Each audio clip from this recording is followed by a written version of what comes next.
वाह भैया, मेहंदी का रंग तो खूब चढ़ा है। इसका मतलब भाभी आपको खूब प्यार करेंगी। एक मारूंगा, अपने भाई का मजाक उड़ाती है पगली कहीं की। ठीक ही तो कह रही है, मेरा राजा है ही इतना प्यारा, कोई भी उससे प्यार किए बिना रह ही नहीं सकता। और मैडम तू यहाँ क्या खड़े खड़े अपने भाई की टांग खींच रही है? घर में कितने काम पड़े हैं, अभी राजा की हल्दी का उपटन भी बनाना है। आप टेंशन मत लो माँ, ऐसी हल्दी तैयार करूंगी कि भाभी ने कितना भी मेकअप किया हो, शादी में चमक तो अपने राजा भैया ही मारेंगे। राजा उमा यादव का बड़ा बेटा था। उनके घर की ये पहली शादी थी, इसलिए घर में हर तरफ खुशियों का माहौल था। राजा के परिवार ने उसके लिए सोनम मिश्रा को पसंद किया था।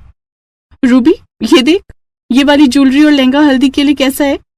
एकदम परफेक्ट डार्लिंग। और तूने मेकअप आर्टिस्ट से बात कर ली? वो अपने साथ 2 असिस्टेंट और ला रहे हैं ना? मुझे अपनी शादी में ना एकदम परफेक्ट दिखना है। डोंट वरी, मेरी सारी बात हो गई है। दुल्हन के जोड़े में तू एकदम अप्सरा लगेगी। दोनों ही परिवारों में शादी की रस्मों में खूब रौनक, सभी लोग काफी खुश थे। ऐसे ही शादी वाला दिन भी आ गया और दोनों की शादी राजी खुशी हो गई। फिर अगले दिन, हे भगवान, सुबह के 8 बज गए। शादी की थकान में इतनी गहरी नींद आई कि आंखें नहीं खुली। 9 बजते ही सब लोग नाश्ते के लिए आ जाएंगे, लेकिन पहले चाय पी लूं, उसके बिना तो दिन की शुरुआत ही नहीं होती। अकेले में बड़बड़ाते हुए उमा रसोई में जाती है तो वहां का नजारा देख हैरान रह जाती है। नई बहू, ये सब क्या है? माँ जी, सुबह 5 बजे उठकर घर की साफ सफाई करके, नहा धोकर, पूजा पाठ करके सबके लिए चाय और नाश्ता तैयार कर दिया। माँ जी, अब मैं आ गई हूँ तो आपकी सारी जिम्मेदारियां अब मेरी। जीती रह बहू, हम तो धन्य हो गए जो हमें इतनी अच्छी सर्वगुण संपन्न बहू मिली। अब कम से कम चाय और खाना मुझे तो नहीं बनाना पड़ेगा। खुश रह बेटी। सोनम ने आते ही सबका दिल जीत लिया था। घर में सभी सोनम से काफी खुश थे।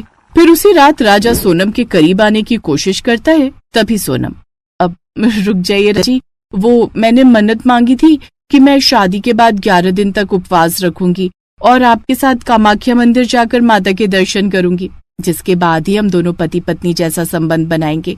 साथ ही वहां से शिलोंग अपने हनीमून के लिए हो आएंगे। शिलोंग? लेकिन मैं सोच रहा था क्यों ना हम कश्मीर चले हनीमून के लिए। नहीं, कश्मीर नहीं। आपको पता है ना, कुछ महीने पहले वहाँ टेररिस्ट अटैक हुआ था टूरिस्ट पर। और फिर मेरी मन्नत भी तो कामाख्या मंदिर की है, और सच कहूँ तो मैंने पहले ही फ्लाइट की जाने की 2 टिकट करवा ली है। व्हाट? अच्छा ठीक है मैडम, अब तो ये राजा सिर्फ नाम का राजा है, वैसे तो पूरी तरह जोरू का गुलाम बन चुका है। तो जहाँ आप कहो हम तो वहीं चल लेंगे। हाँ। शिलोंग के लिए इंदौर से कोई भी सीधी फ्लाइट नहीं थी, इसलिए बेंगलुरु से होते हुए उन्हें शिलोंग पहुंचना था।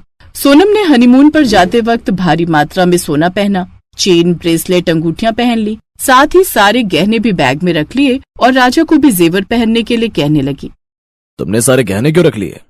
क्योंकि मुझे वहां जाकर फोटोशूट करवाना है, और तुम पर भी सोने की चेन, अंगूठी और सोने का कड़ा खूब अच्छा लगता है, इसलिए तुम भी वो सब पहन लो। और आजकल तो वैसे भी शो ऑफ का जमाना है, हम सारा गोल्ड पहनकर रील्स बनाएंगे और सोशल मीडिया पर डालेंगे। लेकिन सोनम, ये सब। प्लीज डार्लिंग, मेरे लिए। हाय, तुम्हारी इन्हीं अदाओं पर तुम्हारा ये शेर राजा एक बार फिर ढेर हो गया। अब दोनों खूब सारे गहने पहनकर तैयार हो जाते हैं। तभी उमा उन्हें टोकते हुए कहती है, अरे ट्रिप पर इतने जेवर लेकर कौन जाता है, न जाने कैसे कैसे लोग होते हैं वहाँ पर। माँ जी, वो मेरी ही मन्नत थी कि कामाख्या मंदिर के दर्शन पूरी तरह सुहागन जोड़े और गहने पहनकर ही करूँ। अच्छा, फिर तो ले जा बहू, तुम दोनों आराम से जाना और अपना ख्याल रखना। सबसे आशीर्वाद लेकर वो लोग इंदौर से बेंगलुरु एयरपोर्ट के लिए निकल गए, जहाँ एयरपोर्ट पर ही उन्हें 3 लोग और भी ऐसे मिले जो कि इंदौर से ही थे। अब वो सब साथ में फ्लाइट लेकर शिलोंग पहुंचे, लेकिन वहां पहुंचने के 2 दिन बाद, हे भगवान, लगातार उन दोनों के फोन कल से बंद आ रहे हैं। मुझे बहुत घबराहट हो रही है। अब सोनम का भाई शिलोंग पहुंचे और उनकी मिसिंग रिपोर्ट थाने में लिखवाई। फिर कुछ दिन बाद राजा की लाश एक खाई में पड़ी मिली। किसी की कुछ समझ में नहीं आ रहा था कि हनीमून ट्रिप एक खौफनाक मिस्ट्री में कैसे बदल गई। अब ये खबर नेशनल खबर बन गई, इसलिए पुलिस को कार्रवाई तेज करनी पड़ी। उन्होंने सारे फोन की कॉल रिकॉर्ड निकलवाई। बहू, तुम दोनों ठीक हो और खाना खा लिया? हाँ माँ जी, उन्होंने खा लिया और अभी वो ऊपर पहाड़ी की तरफ घूमने गए हैं। मेरा व्रत था इसलिए मैंने नहीं खाया, और मेरा सर दर्द हो रहा है इसलिए मैं उनके साथ भी नहीं गई। कमाल है, अगर इसका व्रत था तो जो हमें सीसीटीवी फुटेज मिली है उसमें तो अपने पति के साथ खाना खा रही है। हो ना हो जरूर दाल में कुछ काला है। तभी हवलदार मंगेश वहां आता है। साहब ये देखिए कॉल डिटेल्स, ये कोई 3 लड़के थे जिनके संपर्क में सोनम लगातार थी। इन तीनों का फोन ट्रैकिंग पर डालो। उनमें से 2 लड़कों को तो पुलिस ने होटल के रूम से गिरफ्तार कर लिया और एक को उन्होंने उसके घर से जाकर पकड़ लिया। पुलिस ने तीनों की गिरफ्तारी कर ली। उधर सोनम पहले बनारस गई, लेकिन जब उसे खबर मिली कि वो तीनों पकड़े जा चुके हैं तो वो घबराकर बनारस से गाजीपुर आ गई और एक ढाबे पर बैठी हुई थी, जहां वो काफी घबराई हुई थी और उसने अब पुलिस के सामने एक सरेंडर करने की ठान ली। और फिर जो राज एक के बाद एक खुलने लगे, उसने पूरे देश को चौंका दिया। सर, मैं राजा से प्यार नहीं करती थी, बल्कि मेरे पापा की कंपनी में काम करने वाले मैनेजर राज से प्यार करती थी।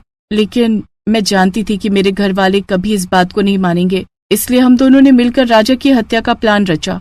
उस रोज मैंने तुम तीनों को 50,000 की सुपारी दी है, इसलिए किसी भी हाल में काम हो जाना चाहिए। मैं शाम को राज को एक सुनसान पहाड़ी के रास्ते पर लेकर जाऊंगी, तुम तीनों वहां आकर काम कर देना।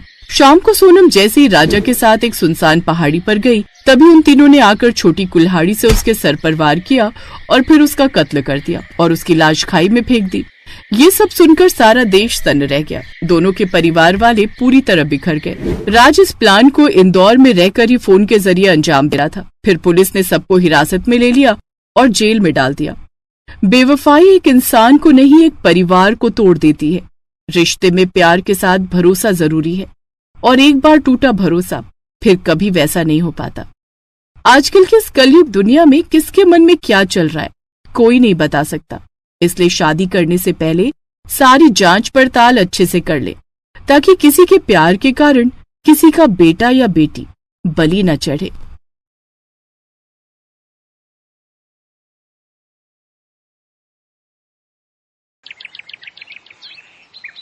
कहते हैं प्यार में भरोसे का होना बहुत जरूरी है, लेकिन जब यही भरोसा टूटता है तो रिश्ता इतना खतरनाक मोड़ ले सकता है कि इंसान अपने जीवन साथी की जान लेने से भी नहीं हिचकिचाता।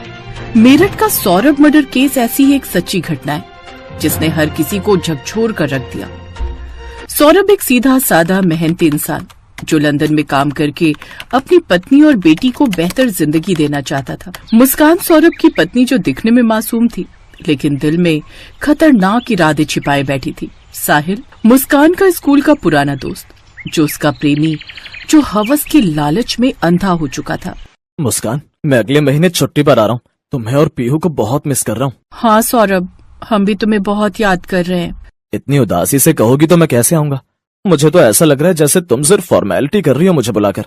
अरे मजाक कर रहा हूँ, मैं जानता हूँ तुम भी मेरे लिए बहुत उदास हो, और हमारी बेटी पीहू का 6ठा जन्मदिन है, तो मुझे तो आना ही था, इसीलिए मैं पक्का आ रहा हूँ। मुस्कान की आवाज में वो गर्मजोशी नहीं थी जो सौरभ ने पहले महसूस की थी। लंदन में काम कर रहे सौरभ को पता नहीं था कि उसकी गैर मौजूदगी में मुस्कान का दिल किसी और के लिए धड़कने लग गया था, जिसका नाम था साहिल। मुस्कान और साहिल ने मेरठ के एक स्कूल में साथ में पढ़ाई की थी। 8वीं तक दोनों साथ में थे, फिर पढ़ाई के बाद अलग हो गए। पिछले कुछ महीनों से साहिल और मुस्कान टच में थे। मुस्कान, तुम आज भी उतनी खूबसूरत हो जितनी स्कूल में थी। अरे बस करो साहिल, इतने साल बाद मिले हो और अभी वही बातें। चैटिंग से शुरू हुआ ये सिलसिला जल्द ही मुलाकात और फिर शारीरिक संबंधों तक पहुंच गया। सौरभ की गैर मौजूदगी में साहिल का मुस्कान के घर आना जाना शुरू हो गया। मकान मालिक को ये बात खटकने लगी और उसने सौरभ को इशारा भी किया, लेकिन मुस्कान ने सौरभ को समझाकर शांत कर दिया। ये मकान मालिक अंकल क्या कह रहे हैं? उन्होंने किसी को घर पर आते हुए देखा है?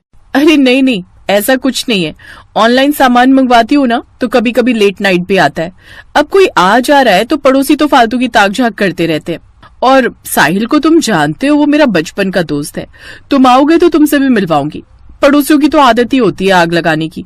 हमसे जलते हैं ना पड़ोसी की, तुम इतना कमा रहे हो, विदेश में हो, हम इतने अच्छे से रह रहे हैं। बस तुम इन सब चीजों पर ध्यान मत दिया करो, तुम बस काम पर ध्यान दो। ओके?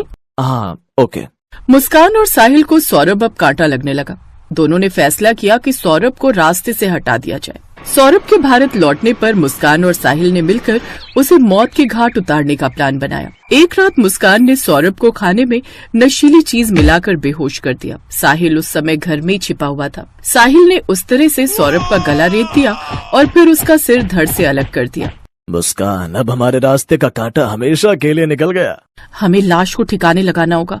अब हम इसका क्या करेंगे, इसे कहाँ छुपाएंगे?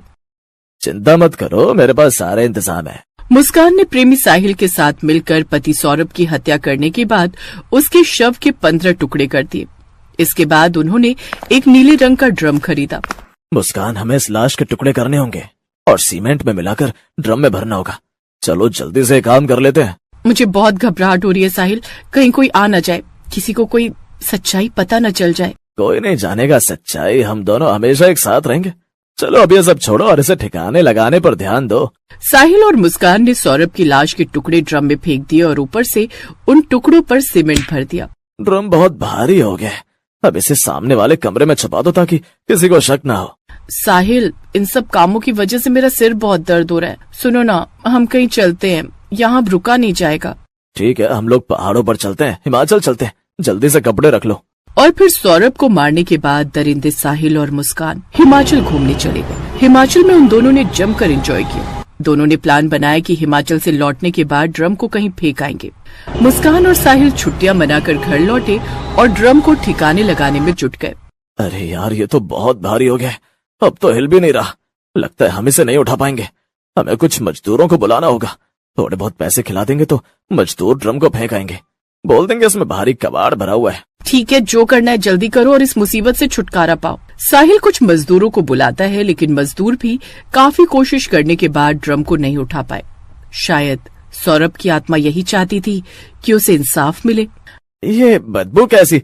हमसे तो नहीं उठ रहा है ये ड्रम, क्या है इसमें? कोई नहीं, रहने दो, तुम लोग जाओ। पुराना सड़ा गला सामान है जो गीला हो गया, इस वजह से बदबू आ रही है। हम फेंकवा लेंगे, तुम लोग जाओ। मजदूरों को थोड़ा शक तो हुआ, पर वो चुपचाप चले गए। मुस्कान और साहिल ड्रम को ठिकाने नहीं लगा पाए। आखिरकार मुस्कान मायके चली गई और साहिल अपने कमरे पर चला गया। मुस्कान ने अपने माँ बाप को सारी सच्चाई बता दी। उसे लगा कि उसके माता पिता उसका साथ देंगे, पर उन्होंने उसका साथ नहीं दिया। माँ बाप ने पुलिस को फोन मिला दिया। इसके बाद सारा सच सामने आ गया। पुलिस ने दोनों को गिरफ्तार कर लिया और वो ड्रम भी पुलिस के हाथ आ गया, जिसमें सौरभ की लाश के टुकड़े करके छुपाया गया था। दोनों मेरठ जेल में बंद हैं, जहां उनको नशा मुक्ति केंद्र में रखा गया है। कहा जा रहा है कि दोनों को नशा करने की आदत है।